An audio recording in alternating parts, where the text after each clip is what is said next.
La Corte Constitucional ha dado el visto bueno a dos acuerdos suscritos en el gobierno del expresidente Guillermo Lasso, dos acuerdos de cooperación con el gobierno de los Estados Unidos. Una delegación de ese país estuvo visitando hasta ayer nuestro territorio, acelerando esta entrega de donaciones y de cooperación militar. Según la Corte Constitucional, los dos últimos tratados internacionales para cooperación militar con los Estados Unidos y Ecuador lo involucra, dice, una alianza militar o bélica con nuestro país. De acuerdo a un comunicado con el que la Corte salió al paso a las críticas que ha generado su decisión de que este acuerdo o estos acuerdos no pasen por el conocimiento y el debate respectivo en la Asamblea Nacional. Estos acuerdos incluyen algunas novedades, como por ejemplo que el personal civil de Estados Unidos pueda operar en el Ecuador. Ellos podrán estar presentes temporalmente en el territorio ecuatoriano para visitas de buques, entrenamiento, ejercicios de actividades humanitarias, pero también para actividades de cooperación frente a retos de seguridad, tráfico ilícito, terrorismo internacional, pesca ilegal y otras actividades. Y tienen algunos privilegios y algunos beneficios. Pero, ¿cómo llegamos a este punto de tener que volver a esta forma de manejar la seguridad mediante la intervención directa de un Estado extranjero en el Ecuador? Muy bien. Primero un saludo a todos los radioescuchas de Radio Pichincha. Este es un tema sumamente delicado e importante.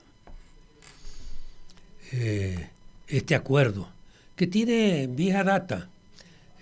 Yo quiero hacer una breve síntesis de lo que ha sido el Ecuador, por lo menos desde el fin de la Segunda Guerra Mundial. En el contexto de la Segunda Guerra Mundial, se dieron dos hechos que deben estar grabados en la memoria de los ecuatorianos. El uno fue la invasión peruana y luego la firma de los acuerdos de Itamaraty, por los cuales nosotros cedimos, ya en ese entonces cedimos la mitad del territorio nacional, con el aval de Estados Unidos y de los garantes, que se llamaron garantes. Conferencia que además no fue convocada frente a los problemas del Ecuador, sino para resolver la adhesión de nuestros países frente al ataque en Pearl Harbor por parte del Japón a Estados Unidos. Por eso, yo quiero hacer memoria, porque resulta que de los pensum académicos secundarios y universitarios se suprimió el derecho territorial. Entonces, ahora no se sabe lo que nos pasó. Y entonces en un cuarto aparte, no en el contexto de la conferencia de Río de Janeiro, se trató el tema del Ecuador.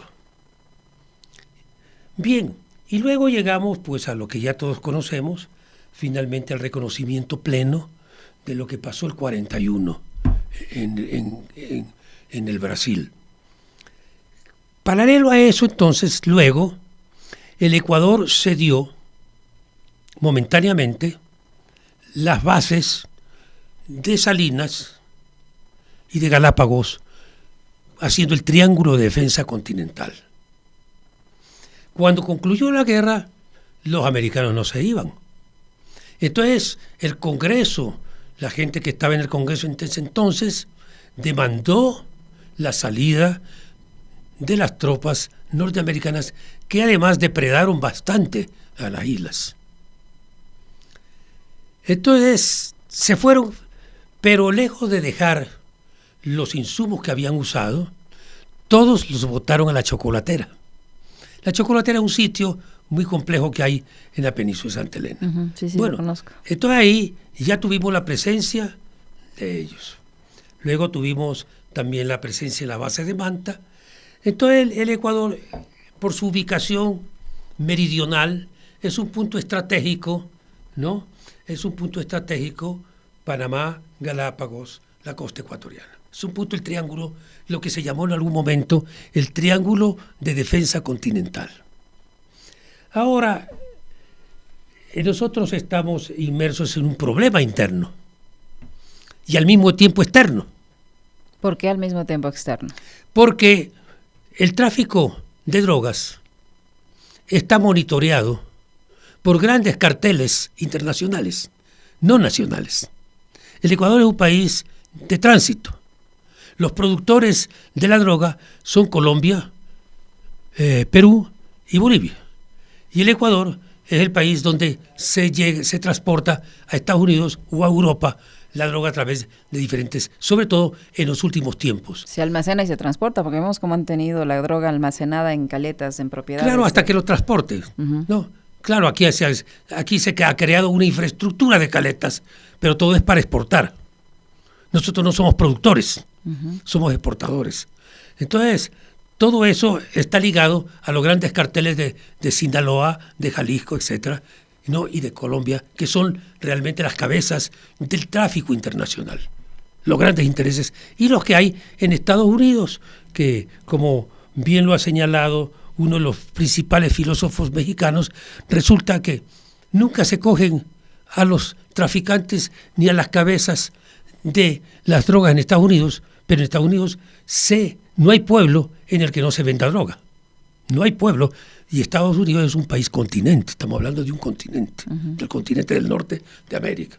Bien, entonces, hoy día hay un rejuego geopolítico en el mundo.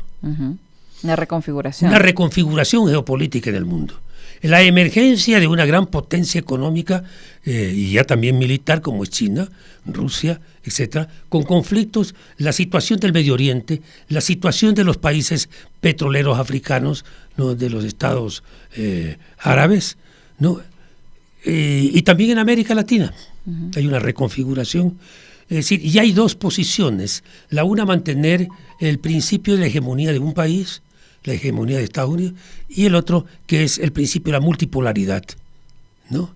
Entonces, aquí hay dos visiones en el mundo frente a la política internacional. En este contexto, entonces, es que dentro de una situación compleja que vive el Ecuador, de crimen organizado, entonces se da este acuerdo, que tiene otro antecedente, porque no podemos entender este acuerdo sin conocer lo que se hizo en el año el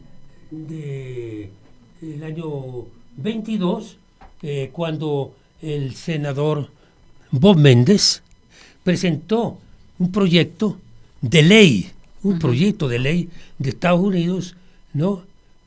En el 117º Congreso, ¿no? Del Senado de Estados Unidos, que se llama una propuesta de ley para fortalecer las relaciones bilaterales entre Estados Unidos y Ecuador. Este título, este tratado, o acuerdo, mejor dicho, no, perdón, esta ley de Estados Unidos, porque es una ley de Estados Unidos, no habla del contenido, no cómo se van a facilitar los vínculos económicos, la promoción y desarrollo económico inclusivo, combatir las economías ilícitas, fomentar la conservación y la administración, etcétera. Y tendrá una vigencia de 5 años. También los acuerdos que se han celebrado tienen una vigencia de 5 años, ¿no?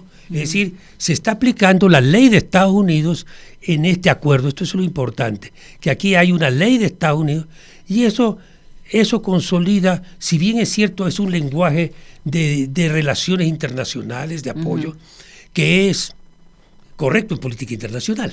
En política internacional hay que tener relaciones, pues. Pero relaciones de igualdad, no relaciones de subordinación. Y lo que tenemos ahora porque con lo que se ha hecho aquí con el acuerdo, porque le han puesto acuerdo. Acuerdo, que es una palabrita, ¿no? Acuerdo, pero es un tratado. Y quien vea el diccionario de sinónimos, acuerdo es igual a tratado. De acuerdo al diccionario de sinónimos de la Real Academia Española. Entonces no nos engañemos, este es un tratado. Y por eso yo diría que usted ha señalado los privilegios, ¿no? Que excepciones e inmunidades del personal administrativo y técnico que se concede, lo que no pasa, por ejemplo, con personal ecuatoriano, porque si fuera equivalente en relaciones internacionales, tienen que ser relaciones equivalentes, entonces también, de alguna u otra manera, el Ecuador debería tener algunas excepciones, algunas cuestiones en Estados Unidos. Así es.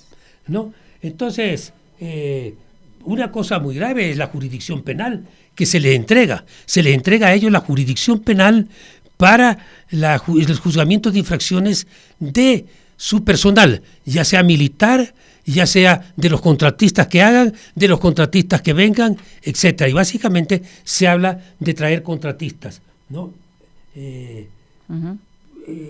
Hay una parte del acuerdo, doctor Mayet, que dice que el acuerdo también explicita que ambos gobiernos obviarán cualquier reclamo entre sí por daño, pérdida o destrucción de bienes, excepto los contractuales, o por lesión o muerte de miembros militares o civiles en medio del cumplimiento de sus deberes oficiales. Así es, exactamente, esa es la jurisdicción penal que se le entrega a ellos. La jurisdicción penal debe estar en el Ecuador, porque de acuerdo al principio internacional, ¿no?, y al propio Código Penal, de procedimiento penal, y de procedimiento penal ahora se llama Código de Penas,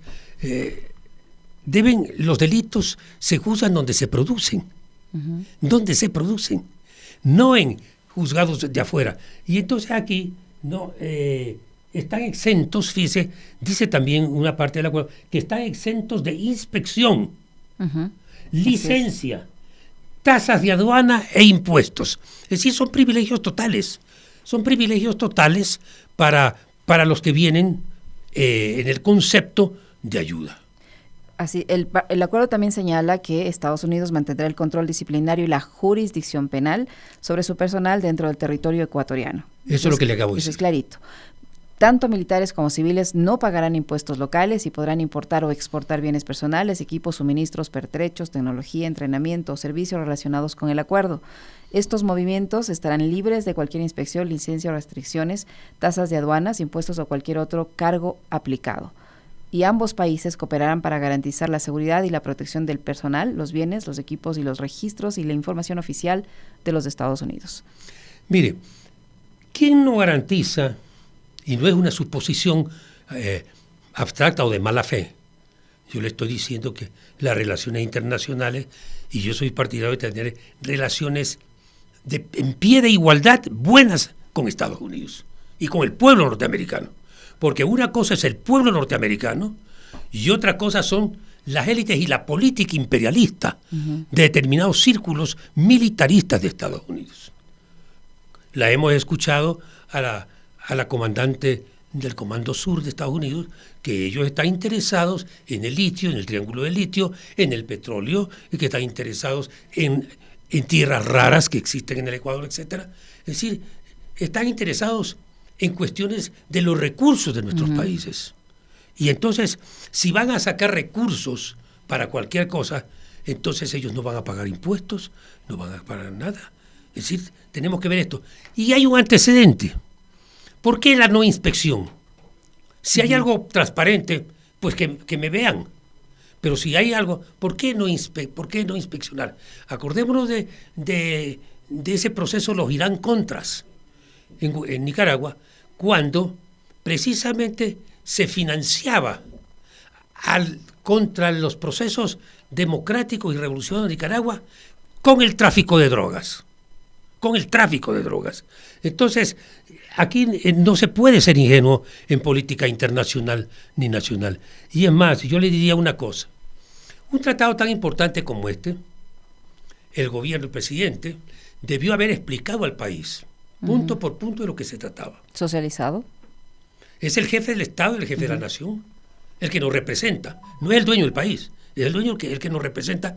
Y en un gobierno que se define como democrático, él tiene que informarle al país de un asunto tan importante. ¿Por qué entonces la Corte Constitucional da vía libre a estos tratados sin que esto sea debatido en la Asamblea Nacional? El argumento de la Corte es que ninguno de estos dos acuerdos sometidos a control del organismo involucra a una alianza militar o bélica ni autoriza actividades de defensa mutua o reciprocidad en acciones militares, elementos que de haber estado contenidos en los instrumentos hubiera hecho necesaria la aprobación de la Asamblea Nacional. Mire, eso dice un comunicado de la Corte Constitucional. Eso dice la mayoría de la Corte. De la mayoría, sí. La mayoría de la Corte.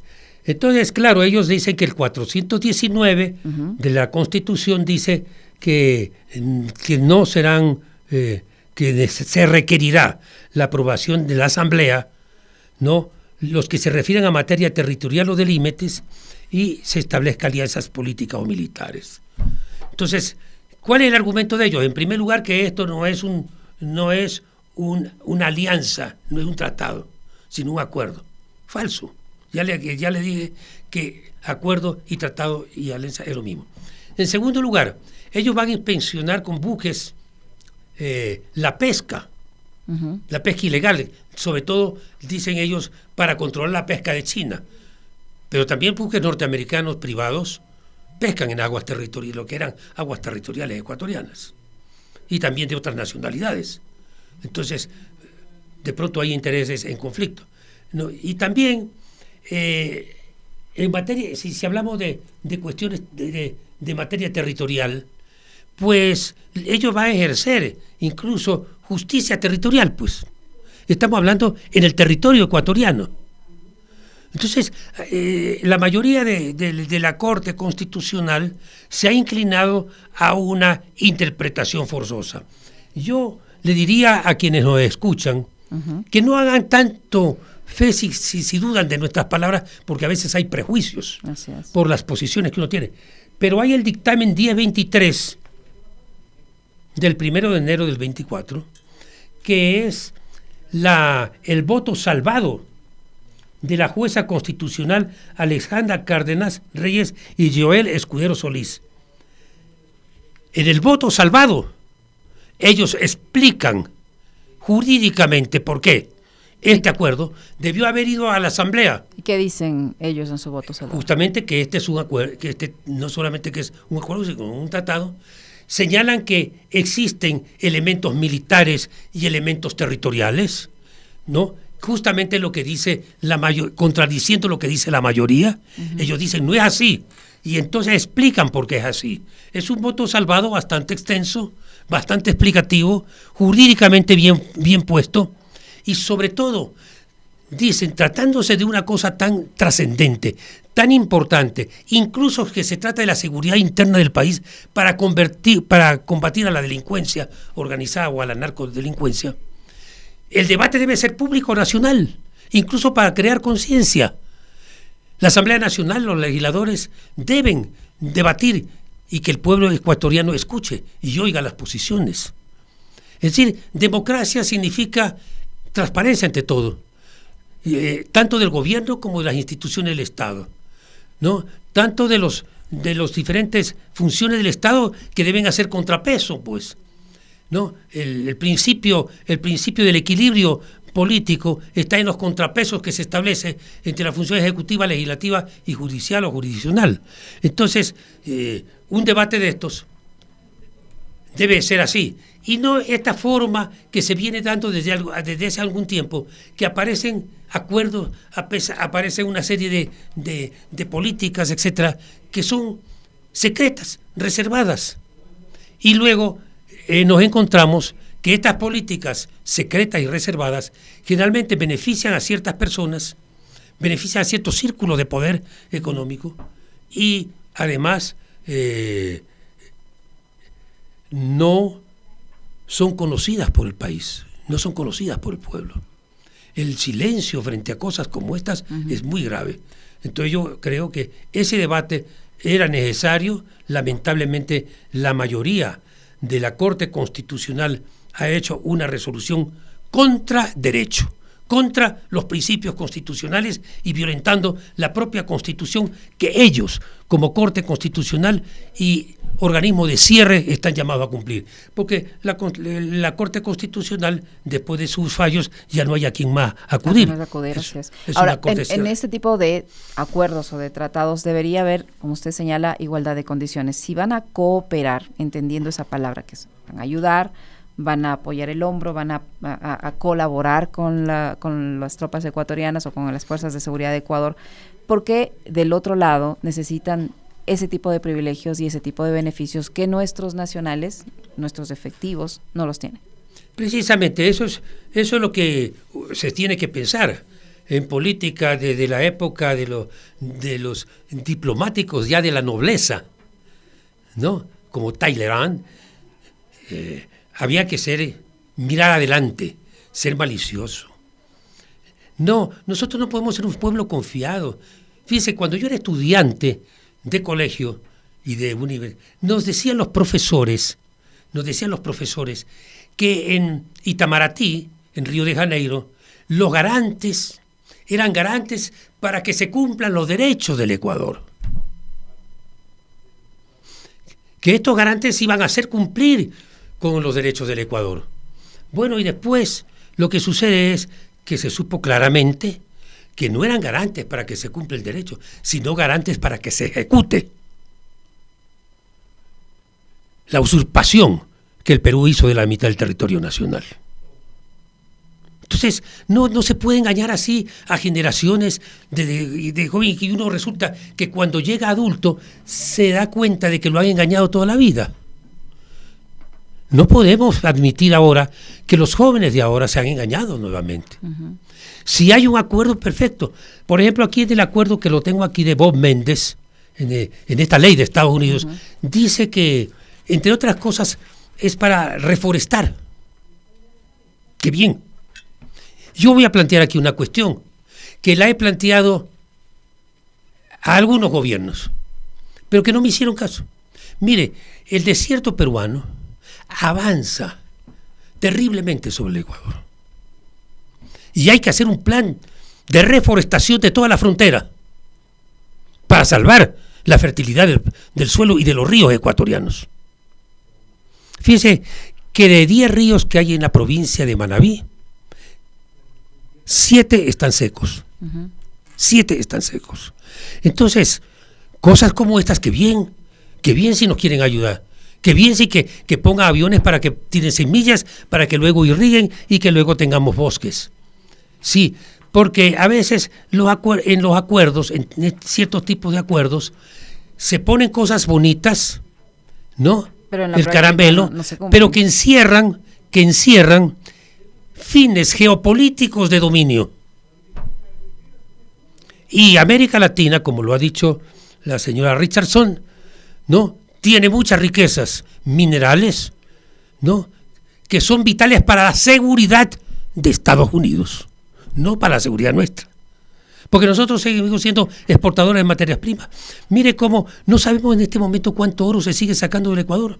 Aquí todo el mundo saca oro. Los narcos, los chinos, las compañías del Canadá y de Europa. Y nadie sabe, es decir, no se fiscaliza cuánto oro sale. Y ahora, cuando nuevamente, uh-huh, contra el proyecto de Bretton Woods, contra las decisiones de Bretton Woods, nuevamente se está estableciendo el patrón oro, y nosotros necesitamos tener oro de reserva por cualquier circunstancia, bueno, hemos resuelto vender la reserva de oro del Ecuador, del Banco Central. Entonces ¿a quién le dijeron? Cuando el presidente se presentó ante el país a decirle, miren señores, por esta circunstancia vamos a vender las reservas. No, uh-huh, hay que enterarse por ahí de que estas cosas están pasando en el Ecuador. Entonces, mi criterio es de que el gobierno debe, en cadena de nacional, explicarle al país en qué y hacia dónde vamos con estos acuerdos y tratados.